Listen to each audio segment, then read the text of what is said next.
الله أحد الله الصمد لم يلد ولم يولد ولم يكن له كفوا أحد. وقال تعالى إن الله لا يغفر أن يشرك به ويغفر ما دون ذلك لمن يشاء ومن يشرك بالله فقد ضل ضلالا بعيدا.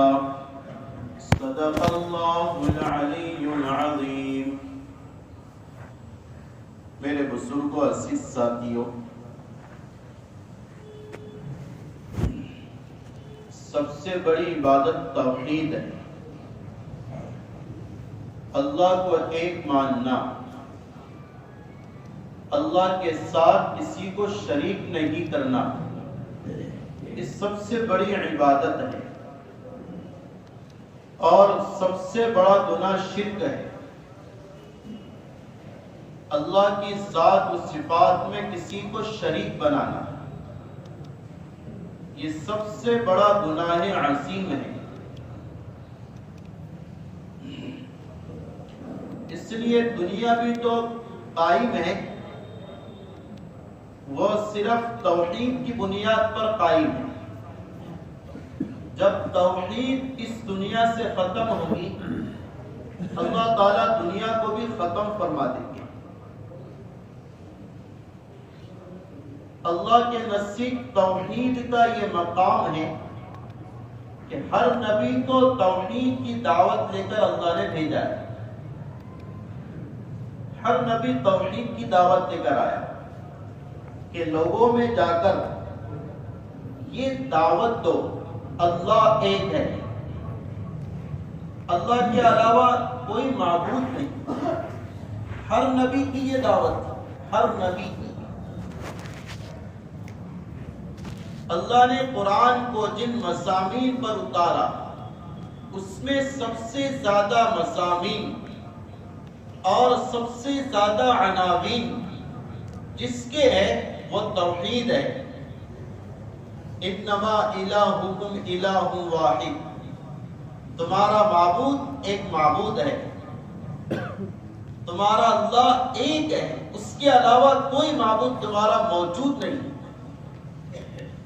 یہی اللہ کی بھی دعوت ہے، یہی نبی کی بھی دعوت ہے، یہی قرآن کی بھی دعوت ہے، اور یہی احادیث کی بھی دعوت ہے.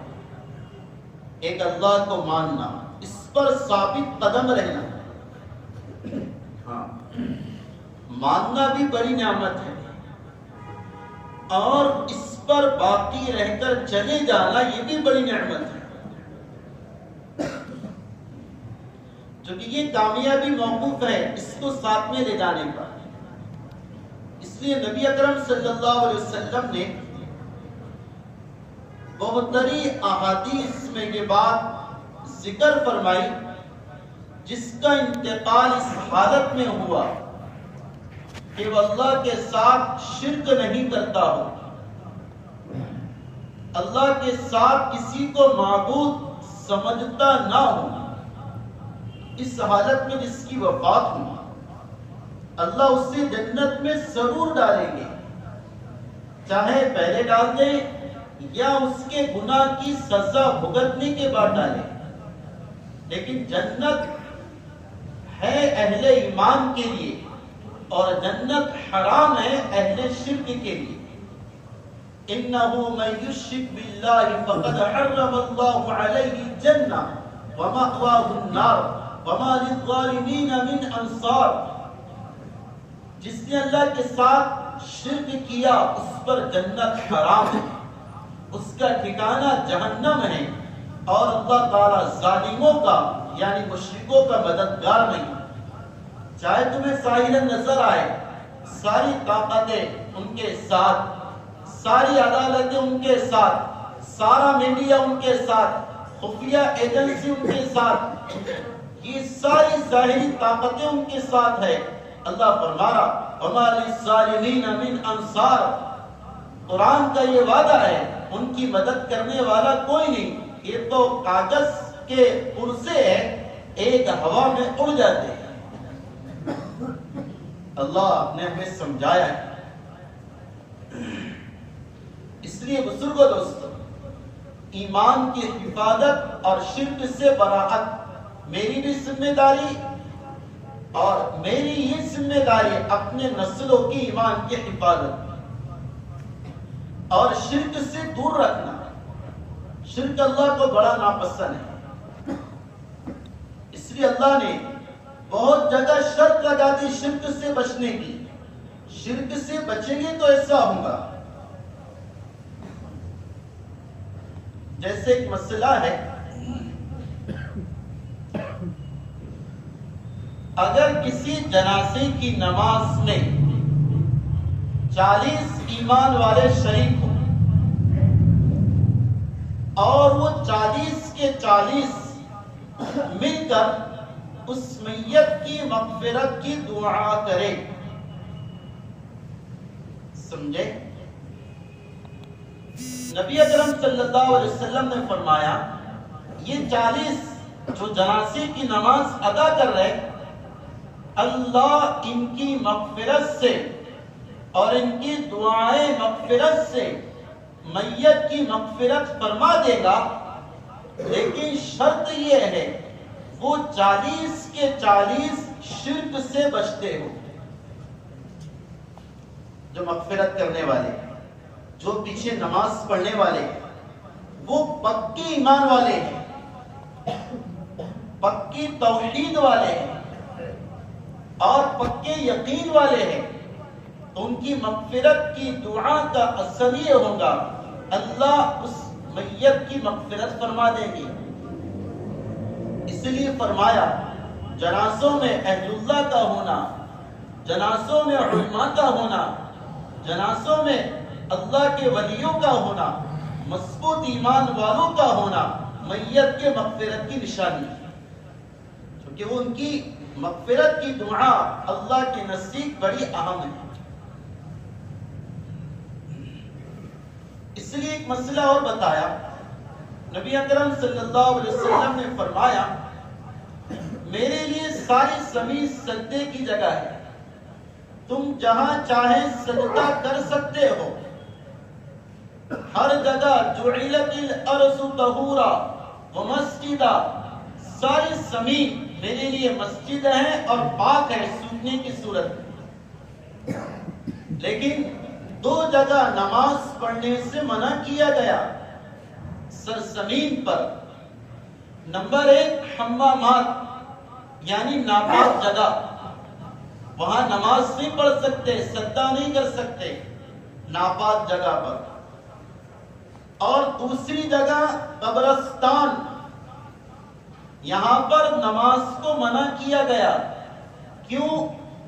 اس لیے کہ اگر کوئی قبرستان میں نماز پڑھے گا، گرچہ اس کا ارادہ اللہ کی عبادت ہے، لیکن جب وہ سجدہ کرے گا تو دیکھنے والے کو یہ محسوس ہوگا، اس کو یہ پردت ہوگا کہ یہ قبر کو سجدہ کر رہا ہے.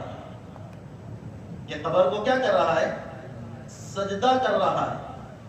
اللہ نے شرک کو بھی منع کیا اور شرک کی صورتوں سے بھی دور رکھا ہے کہ آپ شرک کی صورت بھی مت بناؤ. اتنی شرک کی مذمت ہے قرآن اور احادیث میں. جیسے ایک آدمی، جس سے بھی مسئلہ آیا، ایک آدمی نماز پڑھ رہا قبلہ رخ ہو کر، آپ اس کی طرف چہرہ کر کر بیٹھ نہیں سکتے، ٹیک کر کے بیٹھو اٹھ کر، یا سامنے کوئی چیز آڑے میں رکھو. کیوں؟ اس لیے کہ اگر سجدہ کرے گا اور اس کے سامنے آدمی اسی کی طرف رک کر کے بیٹھے گا تو دیکھنے والا یہ سمجھے گا شاید اس کو سجدہ کر رہا ہے. سمجھ آئی بات؟ اس وجہ سے کسی کے سامنے رک کر کے نماز پڑھنا بھی منع ہے، چاہے ارادہ اللہ کا ہو، لیکن صورت دوسرے کو خلجان میں مبتلا کر سکتی ہے. اس لیے شریعت نے ایسی صورت بنانے سے بھی منع کیا ہے. حدیث میں نبی اکرم صلی اللہ علیہ وسلم نے فرمایا اوپر کا ہاتھ نیچے کے ہاتھ سے بہتر ہے، یعنی دینے والا بہتر ہے لینے والے سے۔ ہم نے 12 اس حدیث کو سنا ہے۔ کیوں اوپر کا بہتر ہے؟ اس کی ایک وجہ یہ ہے کیونکہ انسان جب دیتا ہے اور سامنے والا لیتا ہے، سامنے والا ہاتھ یعنی مانگنے والا ہاتھ ایسا اپنی صورت ظاہر کرتا ہے گویا کہ وہ مخلوق کے سامنے ہاتھ پھیلا رہا ہے۔ سمجھے آپ؟ بھائی دیکھ، یہ ہاتھ اللہ کو پسند نہیں ہے، چونکہ وہ کس کے سامنے اٹھ رہا ہے؟ مخلوق کے سامنے، اور دینے والا اس کو دے رہا ہے، یہ افضل ہے۔ لیکن دینا بغیر ضرورت کے یہ افضل نہیں ہے، منع ہے۔ اس لیے نبی اکرم صلی اللہ علیہ وسلم نے فرمایا دعا وہ قبول ہوتی ہے جس دعا کے بارے میں دعا کرنے والے کو یقین ہو کہ میری دعا اللہ ہی قبول کرے گا۔ اس لیے یہ جملہ جو بولا جاتا ہے اللہ میری سنتے نہیں، نعوذ باللہ من ذالک، بہت سے افراد یہ جملہ کہہ دیتے ہیں اللہ میری سنتے نہیں، تم دعا کرو۔ اس جملے کے بارے میں علماء یہ فرماتے ہیں کہ اس جملے سے شرک کا اور کفر کا اندیشہ ہے۔ اللہ میری نہیں سنتے، نعوذ باللہ من ذالک۔ اللہ تو کافر کی بھی سنتے ہیں، امن یجیب المضطر اذا دعاہ، اللہ کافر کی بھی سنتے ہیں، ایمان والوں کی تو نہیں سنے گا۔ ہاں لیکن اللہ کی طرف سے آزمائش اور امتحان ہوتا ہے۔ سمجھے؟ ابھی جو حالات آ کر گزر گئے اس میں کچھ ایمان والوں سے یہ معلوم ہوا بھائی اتنی دعائیں ہوئی اور اتنی صدائیں لگی اور اتنے وظائف پڑے گئے تو اللہ کی مدد کیوں نہیں آئی؟ تھوڑی سی مایوسی کا شکار ہو گئے بعض صحابہ۔ تو اللہ کی سنت ہے، اللہ نے 13 سال مکے میں کفر کو مہلت دیا ہے۔ وہ کفر کو جو مہلت دی جاتی ہے ایمان والوں کا امتحان لینے کے لیے کہ یہ ایسی حالت میں ایمان پر ثابت قدم رہتے یا پھسل جاتے ہیں، ڈگمگاتے ہیں یا ثابت قدم رہتے ہیں۔ اس وجہ سے یہ آزمائش اور ابتلاءات ہوتے ہیں، ورنہ اللہ کی مدد تو تیار ہے۔ ہاں اللہ کو پرواہ نہیں، اللہ کو پرواہ نہیں، مشرکین کی کوئی پرواہ نہیں۔ اس لیے اللہ نے مشرکین کی برات بالکل ختم کر دی کہ اللہ انہیں معاف نہیں کرے گا، اس کے علاوہ سارے گناہوں کو معاف فرما دے گا، لیکن شرک کی مغفرت نہیں۔ سب سے بڑا دشمن اللہ کا مشرک اور کافر ہے۔ شیطان سب سے بڑا کافر اور مشرک ہے۔ وہ جیسے دشمن ہے، کافر بھی اللہ کا دشمن ہے، وہ نبی کا دشمن ہے، قرآن کا دشمن ہے۔ اللہ کی عادت ہے اللہ دشمنوں کو موقع دیتے ہیں، اس وجہ سے نہیں کہ اللہ کمزور ہے، نعوذ باللہ، بلکہ اس وجہ سے لیزدادوا اثما، یہ گناہ میں اور بڑھے اور ان کے عذاب میں زیادتی ہے۔ اس وجہ سے اللہ کی مہلت آتی ہے۔ تو شرک کی صورتیں بھی منع ہیں۔ اسی وجہ سے لکھا ہے شرک ایسی قبیح بیماری ہے، اس کی وجہ سے اعمال نیک ختم ہو جاتے ہیں۔ کوئی آدمی مشرک ہو جائے، نعوذ باللہ، کسی مورتی کو سجدہ کر لے، کسی مورتی کے پروگرام میں شرکت کر لے تعظیم کی نیت سے، اس کا شرک ظاہر ہو گیا، مشرک ہو گیا، نیک اعمال چلے جاتے ہیں۔ ایک ہے شرک، اس سے بھی نیک اعمال چلے جاتے ہیں۔ دوسرا ہے کفر، اللہ کا انکار، اس سے بھی نیک اعمال چلے جاتے ہیں۔ اور تیسرا ہے ردت، مرتد ہو جانا، مرتد ہو جانا۔ اس مرتد ہونے سے بھی ایمان تو چلے جاتا ہے، جتنے اعمال کیے تھے سارے چلے جاتے ہیں۔ کتنی عجیب بات ہے، شرک کا، کفر کا، ردت کا اثر دو چیزوں پر پڑتا ہے، ایک تو نیکیوں پر اور دوسرا اثر نکاح پر، نکاح بھی ٹوٹ جاتا ہے۔ ادھر شرک ہوا ادھر نکاح گیا معلوم بھی نہیں ہوتا. عجیب یہ فلسفہ ہے شریعت کا. ایک آدمی مرتد ہو گیا, اس نے 50 سال نیک عمل کیے تھے, وہ سارے عمل فقد حبط عمله وهو فی الآخرۃ من الخاسرین, عمل چلے گئے, آخرت میں خسارہ اٹھانے والا ہوگا. لیکن دوبارہ کنورٹ ہو جائے اور ایمان لا لے. 50 سال کی نیکیاں کمایا تھا, کفر کر لیا نعوذ باللہ, پھر دوبارہ کنورٹ ہو گیا.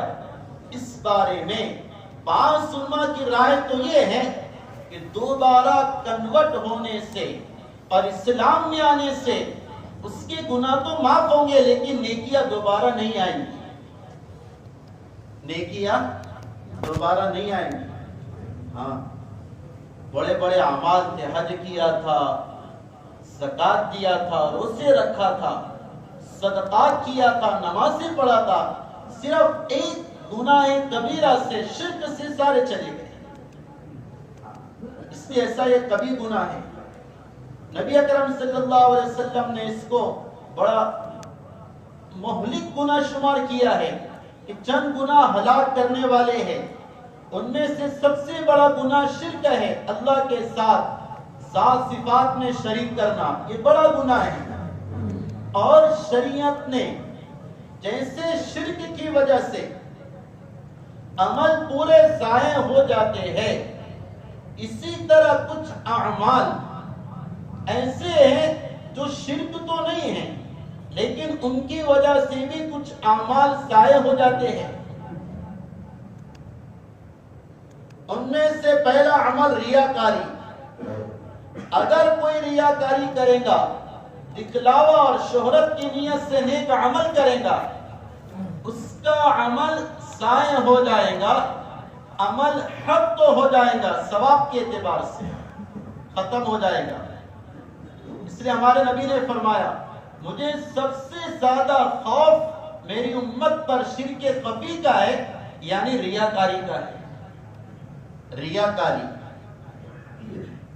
اسی طرح بدعت, اس کی وجہ سے بھی عمل پر اثر ہوتا ہے. اسی طرح کسی مومن کے قتل کرنے کے بعد اس کے قتل پر خوش ہونا. ہمارے نبی نے فرمایا, کوئی کسی مسلمان کا قتل کرے اور پھر خوشی منائے, اللہ تعالیٰ اس کے نہ فرض قبول کریں گے نہ نوافل قبول کریں گے, اس کا کوئی عمل قبول نہیں ہوگا. اسی طرح ایک عمل جو گناہ کا ہے, آپ نے فرمایا کوئی کسی کاہن کے پاس جائے, نجومی کے پاس جائے, فیوچر کی باتیں بتانے والے کے پاس جائے. ہمارے نبی نے فرمایا کسی عراف اور نجومی کے پاس جانے کی وجہ سے اللہ تعالی 40 دن کی عبادت قبول نہیں کرتے. اور ایک حدیث میں آتا ہے, جو کسی نجومی کے پاس جائے, نبی اکرم صلی اللہ علیہ وسلم نے فرمایا اللہ تعالیٰ نے جس دین کو لے کر مجھے بھیجا ہے, اس نجومی کے پاس جانے والے نے اس دین کی تکذیب کی ہے, اسے جھٹلا دیا ہے. اسی طرح ایک اور عمل جس سے اپنے نیک اعمال پر اثر ہوتا ہے, وہ کون سا ہے؟ وہ عمل ہے کہ کوئی آدمی کتا پالے. کیا پالے؟ شوقیہ کتا پالے, شوق میں کتا پالے, چاہے وہ انگلش کتا ہو یا دیشی کتا ہو, کوئی بھی کتا ہو. ہمارے نبی نے فرمایا جس گھر میں کتا ہو, اس کتا پالنے والے کے عمل میں سے روزانہ 1 قیرات کے برابر عمل ختم ہو جاتے ہیں. 1 قیرات بہت پہاڑ کے برابر ہوتا ہے, روزانہ ختم ہوتے جب تک کتا رہے گا. سمجھ میں آئی بات؟ ہاں, یہ سارے گناہ اور بھی بہت سے ہیں جس کا اثر عمل پر پڑتا ہے. ہمارے نبی نے ایک عجیب حدیث بیان فرمائی کہ کل قیامت کے دن بہت سے لوگ بڑا عمل لے کر آئیں گے، تہامہ پہاڑ کے برابر ان کے اعمال ہوں گے، لیکن جب ان کو تولا جائے گا اور ترازو کے پلڑے میں رکھا جائے گا، وہ کرسی کی طرح ہلکے محسوس ہوں گے، نظر آئیں گے۔ ہمارے نبی سے پوچھا گیا وہ کون ہوں گے جنہوں نے اتنے پہاڑ کے برابر عمل کیے اور ان کے عمل کی کوئی وقاحت نہیں؟ نبی اکرم صلی اللہ علیہ وسلم نے فرمایا وہ لوگ ہوں گے جن میں 2 صفات اور 2 رذائل ہوں گے۔ پہلی صفت ریاکاری اور شرک، ریاکاری کیا کرتے تھے، شرک کیا کرتے تھے، جس کی وجہ سے عمل پرزوں کی طرح ہلکے ہو گئے، بلندے کی طرح وہ غیر محسوس نظر آنے لگے۔ اور دوسرا وہ آدمی جس کا عمل بے وزن ہوگا، وہ ہے کہ جس نے عمل بہت کیا، فرائض واجبات کا خوب اہتمام کیا، خوب محنتیں کی دین کی، لیکن وہ تنہائی میں آتا تھا، اندھیرے میں آتا تھا، یکسوئی میں آتا تھا تو حرام کام کیا کرتا تھا، چاہے بدن سے حرام کام ہو یا موبائل سے حرام کام ہو، بے حیائی کی وہ حرکتیں کرتا ہو، ایسا آدمی چاہے تہامہ پہاڑ کے برابر عمل کر لے، اس کے عمل کا کوئی وزن کل قیامت کے دن نہیں ہوگا۔ چونکہ وہ کیا کر رہا، بولو، مجمع میں تو سب کے سامنے بڑا عابد نظر آ رہا، لیکن جب مجمع ختم ہو رہا، تنہائی میں جا رہا، وہاں پر بھی اللہ کو ایک مان کر اس سے ڈرنا تھا، لیکن وہاں پر مخلوق نہیں دیکھ رہی، اس وجہ سے گناہ کر رہا ہے، یعنی اللہ کو چھوٹا سمجھ رہا ہے۔ تو یہ وہ گناہ ہے جس کی وجہ سے اعمال پر اثر پڑتا ہے، اعمال حبط ہو جاتے ہیں، ختم ہو جاتے ہیں۔ اولاً تو میرے عزیز ہماری کوئی کچھ نہیں، ہماری عبادتوں کا حال ہمیں پتا ہے، اور ثانیاً عبادتوں کے ساتھ ساتھ ایسے جرائم شرک کے، کفر کے، بدعات کے اگر ہم سے سرزد ہوں گے تو ہمارے اعمال جو ٹوٹے پھوٹے ہیں تو مزید برباد ہو جائیں گے، کہ نیکی برباد، گناہ لازم اس کے مشابہ ہو جائیں گے۔ اس لیے شرک سے اپنے آپ کو بچانا، اپنی نسلوں کو اس کی تاکید کرنا، بچوں کو سکھانا، روزانہ ماں کی باپ کی ذمہ داری ہے بچوں کو 10 بار 20 بار بولنے لگا، بیٹا اللہ سے ہوتا ہے، ہمیشہ اللہ سے مانگنا۔ یعقوب علیہ السلام نبی ہے، اپنے بیٹوں کی فکر ہے اور اپنے بیٹوں کے تعلق سے فکر مند ہے، پوچھ رہے میرے بیٹوں میرے بات کس کی مانو گے؟ بیٹے بھی انبیاء کے کہا کہ اس کی مانیں گے جس کی آپ مانتے تھے۔ ابراہیم علیہ السلام نے اپنے بیٹوں سے کہا یا بنی ان اللہ اصطفى لكم الدین فلا تموتن الا وانتم مسلمون، اے بیٹو اللہ نے تمہیں دین دیا ہے، تم اسی کو لے کر مرنا، اس سے ہاتھ دھو کر مت مرنا، اسی کو لے کر اللہ کے پاس جانا۔ تمہارے سامنے حالات آئیں گے، تمہارے سامنے آزمائش آئیں گی، امتحانات آئیں گے، گھبرانا نہیں، ایمان پر ثابت قدم رہنا، ہر تاریکی رات کے بعد دن انشاءاللہ ضرور طلوع ہوتا ہے۔ یہ مت سمجھنا کہ ایک اللہ کے گھر میں، ایک اللہ کی جگہ پر ایک مورتی رکھ دینے سے شرک غالب ہو گیا۔ وہ اللہ کا گھر جس کے بارے میں اللہ کہتا ہے فَلَا تَدْعُوا مَعَ اللَّهِ إِلَٰهًا آخَرَ وَأَنَّ الْمَسَاجِدَ لِلَّهِ، یہ مسجد اللہ کی ہے، اس میں کسی کو مت پکارو، اس جگہ پر ایک مورتی کوئی رکھ دے، اس سے شرک غالب نہیں ہوتا۔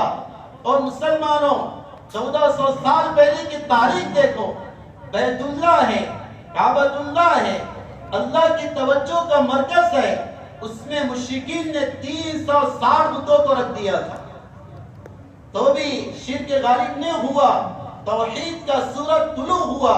ہمیں یقین ہے انشاءاللہ اس ملک میں اور ساری دنیا میں اور اس عالم کے اطراف اکناف اور چپے چپے میں توحید کا سورج ضرور طلوع ہوگا انشاءاللہ۔ ہاں، یہ ایسے حالات میں ایمان کی آزمائش ہے۔ تو اپنے ایمان کو مضبوط رکھے، شرک سے اپنے آپ کو بچائے، چاہے جان چلی جائے لیکن شرک نہیں کرے گی، چاہے لاکھوں کا نقصان ہو جائے لیکن اپنے ایمان کا سودا نہیں کرے گی، ہمارے اموال میں کمی آ جائے، ہمارے آرام میں کمی آ جائے، ہماری پراپرٹی میں کمی آ جائے لیکن ایمان کو نہیں چھوڑے گی۔ یہ نبی کی تعلیم ہے۔ حضرت معاذ بن جبل سے رضی اللہ تعالیٰ عنہ، غالباً آپ نے فرمایا تھا معاذ اللہ کے ساتھ شریک نہیں کرنا، چاہے تجھے آگ میں جلا دیا جائے، چاہے پانی میں تجھے ڈبو دیا جائے، شرک نہیں کرنا اور مشرکین سے متاثر بھی نہیں ہونا، مشرکین سے متاثر بھی نہیں ہونا۔ حدیبیہ کے موقع پر صحابہ کو مکہ میں آنے سے روک دیا گیا۔ آئندہ سال عمرۃ القضاء کے لیے جب ہمارے نبی صحابہ کو لے کر پہنچے تو چونکہ اس وقت مدینہ میں ایک بیماری تھی، بخار آ رہا تھا، تو بعض صحابہ بھی بخار میں مبتلا تھے جس کی وجہ سے تھوڑے کمزور نظر آ رہے تھے۔ انسان بخار سے کمزور ہو جاتا ہے۔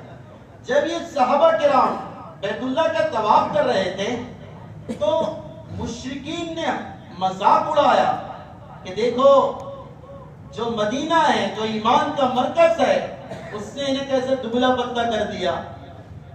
تو انہوں نے مذاق اڑائی۔ ہمارے نبی نے ہر ایک صحابی سے کہا کہ تو آپ کو بڑا سبق دے رہا ہوں، قرآن و حدیث سے سمجھا رہا۔ ہمارے نبی نے صحابہ سے کہا کہ تم میں سے ہر ایک شخص جو طواف کرے، طواف کے پہلے 3 چکروں میں اکڑ کر چلے۔ کیسا چلے؟ رمل جس کو بولتے ہیں۔ کیوں؟ تاکہ مشرکین کو محسوس ہو کہ یہ کمزور نہیں، یہ قوی ہے اور یہ توانا ہے اور یہ مضبوط ہے۔ مشرکین سے متاثر نہیں ہونا، چاہے تم بیمار ہو لیکن متاثر نہیں ہونا۔ اپنے ایمان کی طاقت کے ساتھ، تم اپنی خودداری کے ساتھ، اپنے سجنہ کے ساتھ، اپنے توحید کے ساتھ تم زندگی گزار لینا۔ یہ توحید کا اور یہ قرآن کا اور ایک نبی کا اور اللہ کا پیغام ہے جو مجھے آپ کو دیا گیا۔ اللہ تعالیٰ سے دعا ہے اللہ ہماری اور ہمارے نسلوں کی ایمان کی حفاظت فرمائے، شرک سے ہمیں برات عطا فرمائے، نفرت عطا فرمائے، مشرکین سے نفرت عطا فرمائے۔ ہاں، ہم ان کے ساتھ ظاہراً اچھا معاملہ کریں گے لیکن دل میں شرک کی وجہ سے نفرت ہے۔ قرآن کا حکم ہے، اللہ تعالیٰ عمل کی توفیق عطا